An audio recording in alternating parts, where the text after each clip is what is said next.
afternoon to everyone. I look like the odd man out, so I'll take the liberty to bring my mask down before I proceed. Okay. I've been given a topic of speaking on you have been served after you have been served your lunch. So let me serve you with something else now.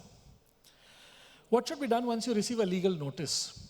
Now here we use the word serve also for a notice. I always start with my favorite slide. Many of you here may be aware of it. Medico-legal issues is nothing but viewing medicine through the eyeglass of the law. You always do that which is standard medical practice, but if it lands up in a litigation, you are tested through the eyeglass of the law. In short, you have to be correct medically as well as legally. Let me show you the a la carte menu. We have a huge medico-legal menu which can be customized for every case. Essentially, the commonest types of notices which you get will be issued either by a court of law, the medical council, or a letter by a police or through an advocate. Remember, an advocate always acts through the client. So whenever we say by an advocate, the client is free to issue a notice directly without an advocate also. The term will include a notice directly by the client. Please remember, each of these notices need to be responded to. It is the most foolish thing to shut your door and say, I'm not going to accept this. There is a position of law where if I send you a notice and if I can prove that you have refused to accept the notice, the law will assume that you know the contents and you will still be proceeded against without actually having read the notice, which is much worse than knowing the contents. Because then you'll be swept off your ground without any notice to you, any further notice rather. Never refuse a notice, accept a notice the moment you get it, right? Put the date, time, signature and your name on it. And please acknowledge, give a copy there and maintain your copy with the stamp of your date, time and name. Then you seek proper advice. Never ignore a notice. Now let me just take you through a short idea of each of the notices. When a notice is issued by a court, please remember, it is issued under an order of the court. Any amount of neglect which you exercise in this will have a direct negative or detrimental effect on you and on your case. Please remember, whenever a court issues a notice in your name, they will always give you something known as a returnable date. That is the date on which you are supposed to present yourself before that concerned court, either in person or through through an advocate whom you have engaged. Please make sure you do one of these two. There is a limitation period within which you are supposed to file your reply before the court. Every reply before the court goes on oath. So you have to affirm it before you give it to the court. The number of days are fixed depending on which court has issued a notice. Since we have a shortage of time, I can't take you through all that. In any case, if you are not able to file a reply within that frame of time, please make a written application to the court and get the time extended by an order of the court. That is the only way you will remain safe. Having said this, let me also tell you the consequences. A notice issued by a court is always in response to a complaint or a plaint or whatever litigation you may call it, where you are a respondent party by any name, whether you're a defendant and accused, it depends on which kind of case it is. If it is a civil case or a consumer commission case, the consequences, if the order goes against you, are financial. It's dash amount of rupees. The dash will be filled in by the court. But if it is a criminal court, it is either a fine or imprisonment or both. Now let me take you to a notice by an advocate. As I said earlier, it will also include a notice by a person himself. It's issued by an advocate, can also be issued by the person. A reply has to be sent within a reasonable time. You will find advocate notices saying, please respond within 5 days, otherwise my client will proceed against you. Please respond within 7 days. You are not bound by this time limit. You are bound by the time limit which the law enforces when a court passes an order, not by this. Reasonable time, you can't take 20 and 25 years to respond just because you're not bound by it, but please respond. Usually this is sent for seeking compensation and damages and or an apology. Defamation, apology, compensation, damages. Please remember, when we say damages in law, it is not the plural of damage. Surgical damage is damage to an artery, damage to soft tissue, damage to bone, damage to surrounding structures. Legal damage is legal injury to my rights. And damages is the compensation which I will receive because of the damage. So you cause some damage to me, what I claim from you is damages. It's not the plural. Please remember this. There's no direct consequence of a lawyer's notice unless it leads to a litigation which may follow. And then obviously it's a court notice which follows. In cases where a patient has filed a police complaint, you get something known as a letter by a police. It's a letter, but it's almost in the form of a notice. Okay? So I'm covering that here. It is issued by the police. In this case, you are informed that a complaint has been filed against you before so-and-so police station and an inquiry will be conducted. Please remember, the word is inquiry. The word investigation is completely different. When an FIR is launched, the police conducts an investigation. The powers in investigation are exceedingly high. In an inquiry, they will only ask you for your statement and your documents, conduct an inquiry. They will send the papers straight shot to a nearest government hospital or expert committee, which they are supposed to do as per law. And they will only work on the basis of the opinion received from the expert committee. They will not arrest you directly. They will not straight away take you and push you in the lockup. They will not humiliate you like they do with a seasoned criminal. They will ask you to furnish your documents.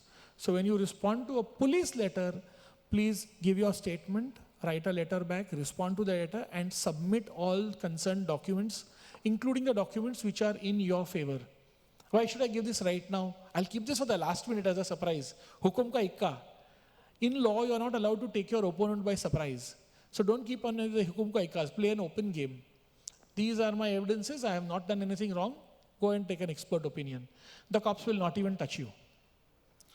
Consequences, either the case gets closed, or if the expert opinion comes that yes, you are guilty of negligence in their opinion, then the police will register an FIR against you. FIR is a criminal case. Investigation is launched after that. If you read it in Marathi, the word for inquiry is chaukashi, and the word for investigation is tapasani. The powers of a police officer in both are different. Of course, it's beyond the scope of this talk. After FIR, they may arrest you.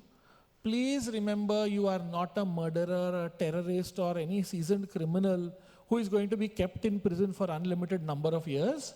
You are a reputed person of society. So you, as a doctor, will be taken up under section 304A, which is a bailable offense. The moment you say bailable offense, bail is available to you as a matter of right. It is your right to bail. They will technically tell you, we are arresting you. Go there to the police station, tell him I want to apply for bail. He'll give you a form. Fill it up. You have to pay that. It's a nominal amount, 1100, 1200. They have a calculation for it. Pay that amount, take a receipt, and walk straight out of the police station. No one is going to push you in the lockup and kick you around like you see in the movies. Okay? This is a bailable offense. Unless you ask for bail, no one will give it to you. But please ask for it. If you go to a restaurant and just sit there, you won't even get water. Please ask for bail and you'll get it on the spot. You don't even need a lawyer for it. You just need to fill out a form, give your Aadhaar card and all that stuff. It's a legal formality, finish it and walk out. You don't need any help for this. After the investigation is complete, the police is supposed to file something known as a final report before the court. Final report may be in the nature of a charge sheet, which means you are charged by the police with a particular offense. Or it may be a closure report. Yes, you are innocent. Please close the case. If there is a charge sheet, the court will call you by a notice which is labeled as a summons. So technically it's not a notice, it's a summons. It's like a notice. So I'm covering that here. You receive the summons, as I told you, on that particular date. Go before the court, stand in the witness box. You will be explained the charge. Aapke upar ye ilzam hai. Do you accept the charge? Obviously you say no. If you say yes, then you know where you go. You have the right to select an advocate of your choice. The court will inform you. आपका कोई वकील है नहीं तो next date को वकील को लेकर आइए. You tell him, I will appoint an advocate, give me some time. I don't have one right now. You called me, I came today. I don't have a lawyer. I'll engage a lawyer next time. You will be given a date. Now no written notice will follow. You have been given the date verbally, please follow that. मुझे writing में नहीं है, मैं क्यों जाऊँ? Don't do all that. The court has verbally given you a date, take an advocate, go there. A free of cost copy of the charge sheet will be given to you at this point of time. You are entitled to it. Please tell him, give me a copy of the charge sheet and you're not supposed to pay a single rupee for it. Again, it's your right. You can't be charged without knowledge. Remember, hukum ka ikka, no surprises, even the court will not surprise you. They will give you a copy. Now coming to medical counsel. When a notice is issued by the medical counsel, it is always in response to a complaint received by the counsel from a patient or relative of the patient, as the case may be. Again, they give you a limited time to reply. Remember, this is not the interested party. This is an authority. Usually they will give you 2 weeks, but they will mention it in the notice. Please ensure that you either file your reply within that time or you seek an extension on bona fide grounds before that time is over and get a written extension of time from them and then file your reply. Medical counsel will thereafter forward your reply to the complainant. The complainant will again send his comments on that, and based on that they will take a decision whether they want to take it for a hearing or they want to close the case. If the matter is closed, your headache is over. If it's taken for an inquiry, you will again receive a notice. Please present yourself. Go there just the same way. I have come, I don't have a lawyer today. I will bring my lawyer next time. Give me a date, take a date and go. Please remember, the medical counsel has something known as ethical jurisdiction. Consumer court has limited civil jurisdiction. Consumer court is concerned with deficiency in goods which doesn't apply to us and deficiency in services. Defective goods and deficiency in services. 2 jurisdictions which come into consumer. Civil court has all the powers, okay? But these are civil powers. Criminal court has criminal jurisdiction. Medical counsel has only ethical jurisdiction. Whether you have conducted professional misconduct, whether you have lowered the dignity of the medical profession, whether you have indulged in some malpractice, whether you have violated the ethics of medical practice. These are the issues which the medical counsel is going to see. They are not going to see whether you have used the correct depth of screw, whether you've drilled into the bone properly. No, that's not, the technical job is not their job. That is a totally different issue. The consequences are a censure, and in very serious cases, they may suspend your registration. Extremely serious cases, they do have the power to cancel your registration permanently, which is called professional death. You can't practice medicine thereafter. So these are, in short, the courts and authorities before whom a doctor can be proceeded against. This is only for medical negligence. I'm not talking of any other issues. As a human, you can be proceeded despite being a doctor against many of the other offenses. As I've already told you, in civil cases, financial compensation is the only outcome. If you refuse to pay, then you can be imprisoned. Criminal cases, I've already told you. Now that's our medico-legal jargon. A notice is different technically, a summons is different, a warrant is different. Notice is they are calling you. Summons, you have to present yourself before the court on the given day at the given time. Warrant may be for arrest, warrant may be for production. You can be asked to produce yourself, the police can be asked to produce you, or they can be asked to arrest you and bring you before the court. All this happens through a warrant. Now let's see the stages in proceedings. If there is a proceeding before a civil court, exceedingly rare before the court, I'm going to finish in 2 minutes, then the complainant is called a plaintiff. He files a plaint in writing. The court issues a notice called writ of summons to you, asking you to file a written statement. Once you file the written statement, both parties are asked to file their evidence. Once evidence is over, arguments, and then the court passes a judgment. I'm going a little fast now. Criminal proceedings, again, Section 304A IPC is technically a summons triable case, not a warrant triable case, because the punishment is lower. So either it starts with an FIR through the police or it starts as a private complaint independent of police. Police file a charge sheet. Private complainant will be asked to stand in the box and verify the complaint. Once verification is over, the court takes cognizance of your case, and that is when you are issued a summons to present.